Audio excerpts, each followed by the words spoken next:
প্রিয় যুবক ভাইদেরকে বলি, হাসির জন্য না, আমি এটা ইদানিং বলতেছি বেশ, এটা শুধুমাত্র আপনাদের একটু দুষ্টামির জন্য কিংবা হাসির জন্য না রে বাবা। এই বর্তমান সময়ে অনেক যুবক আমাদের কাছে আসে, হুজুর খুব পেরেশানির মধ্যে আছি, খুব পেরেশানির মধ্যে। কী হয়েছে?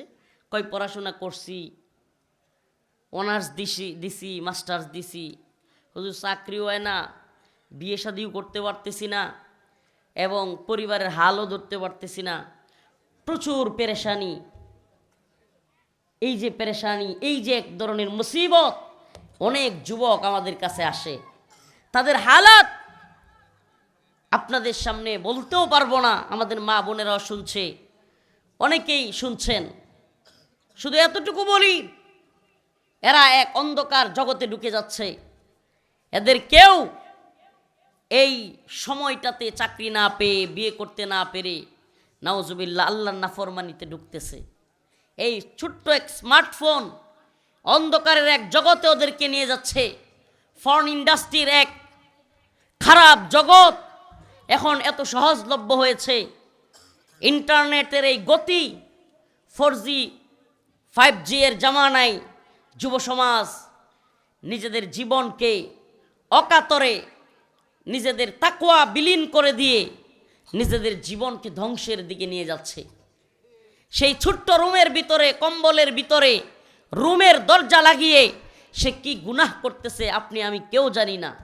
এমন অসংখ্য যুবকদের কারগুজারি আমরা জানি, শুনি।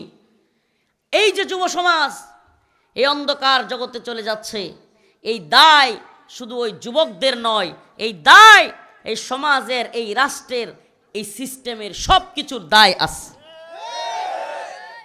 সব কিছুর দায় আছে। এক্ষেত্রে আমার যুবক ভাইদেরকে বলবো, প্রিয় যুবক ভাই, আমরা বুঝতে পারি এটা এই সিস্টেমের সমস্যা।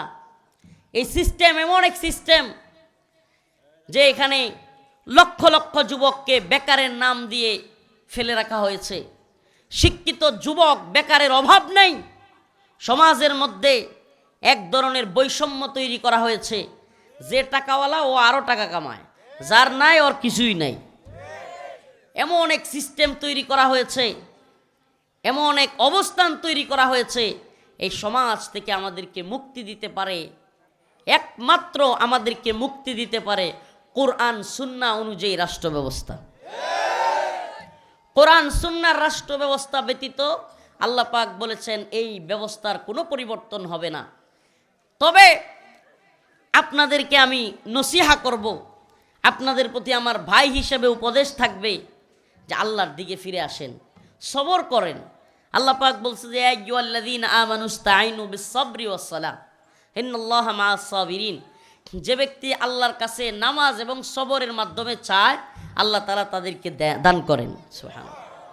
নামাজ এবং সবরের মাধ্যমে আল্লাহর কাছে চায়, তো আমরা নামাজ পড়ব, সবর করব ইনশাআল্লাহ।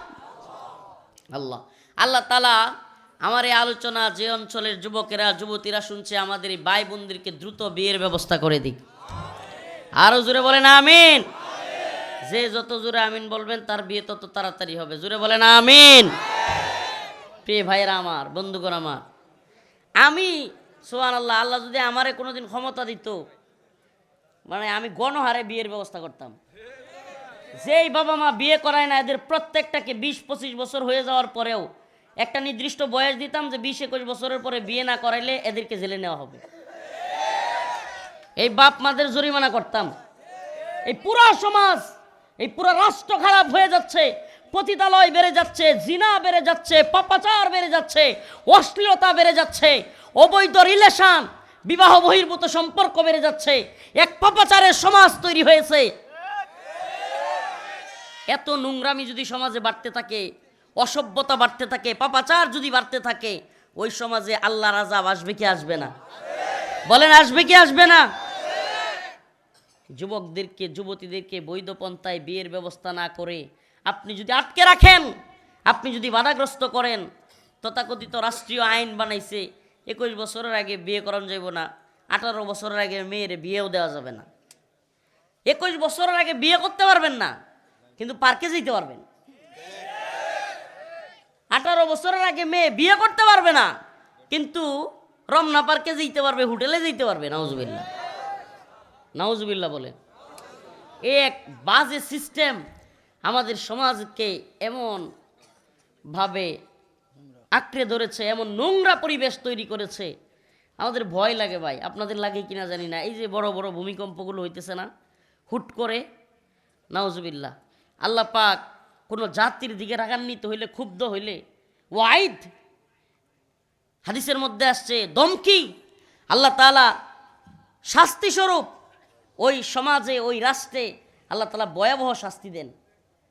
যেই পরিমাণে নোংরামি বাড়ছে, আমরা ছোটোবেলায় দেখছি সুবহানাল্লাহ, মা বোনেরা রিকশায় হুট খোলা রেখে পর্যন্ত যাইতো না, মানুষ বাজে কথা বলতো। আমার তো 30 বছর বয়স, আমাদের এই যে আরও মুরব্বী যারা আছে বলতে পারবে, ছোটোবেলায় দেখতাম যে রিকশায় কোনো মা চাচি বোন যদি রিকশার ওই যে উপরের যে হুড আছে এটা না লাগাইলে মানুষ খারাপ বলতো। আর এখন এমন রুংরা অবস্থা হয়েছে, তার গার্লফ্রেন্ড আছে এটা সে গর্বের সাথে বলে। নাউজুবিল্লাহ, কত নোংরা, লজ্জা নাই, বিয়ে করে নাই, অথচ সে বুক ফুলাই বলে এটা আমার গার্লফ্রেন্ড আছে।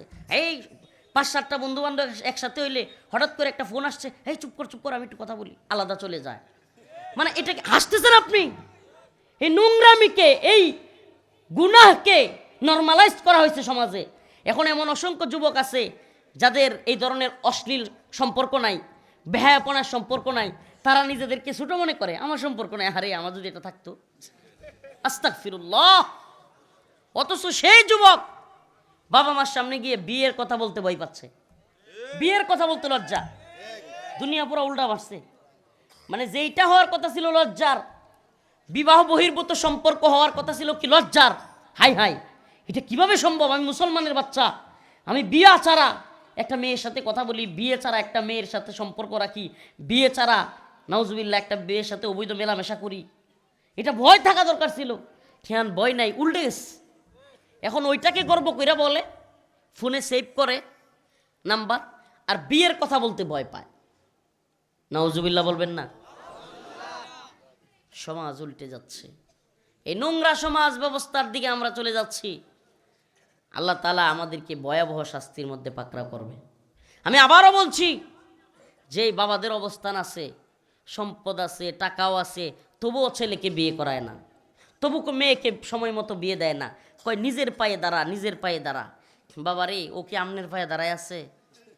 এই যে নিজের পায়ে দাঁড়াইতে দাঁড়াইতে বলতে বলতে এত বয়স হয়ে গেছে, বিয়েটা করার নাই, এই ছেলেটা যত গুনাহ করতেছে সব দায়ভার আল্লাহ কিন্তু আপনার গায়েও দিবে।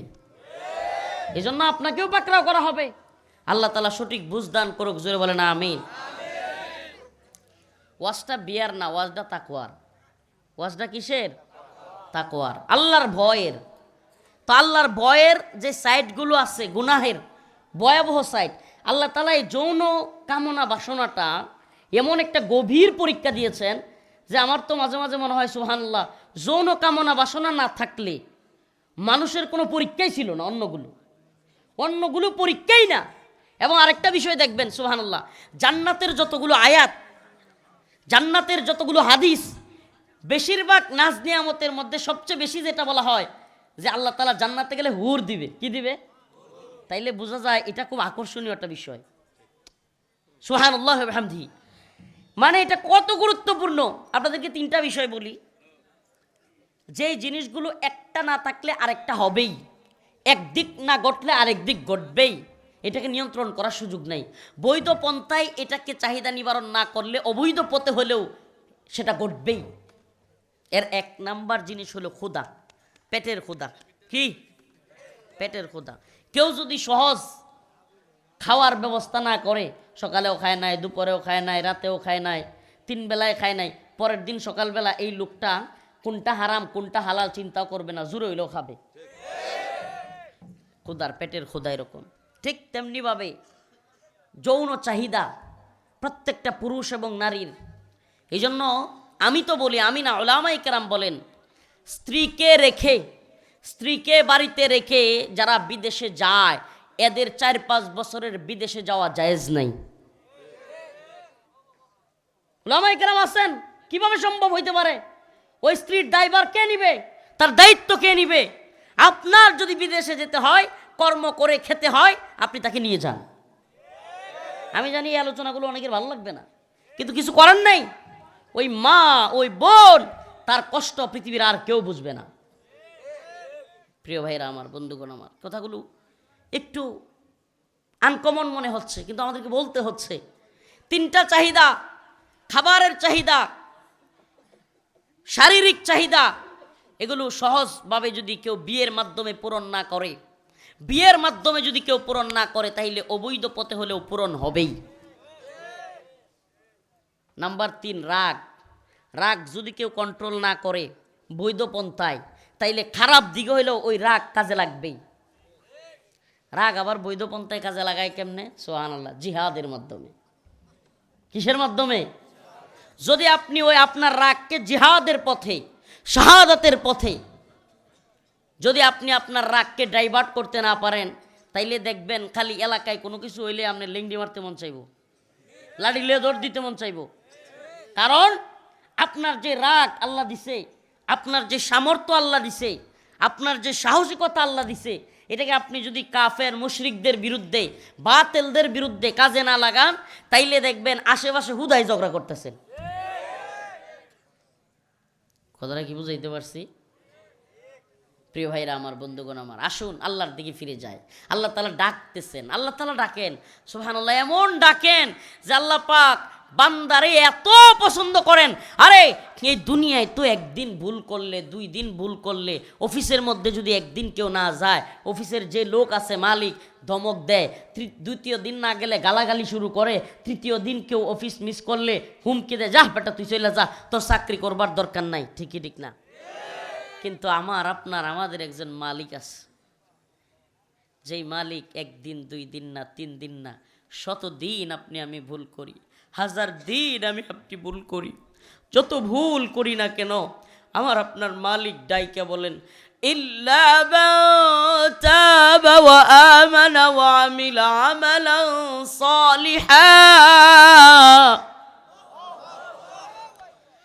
ইল্লা মান তাবা ওয়া আমানা ওয়া আমিলা আমালান সালিহান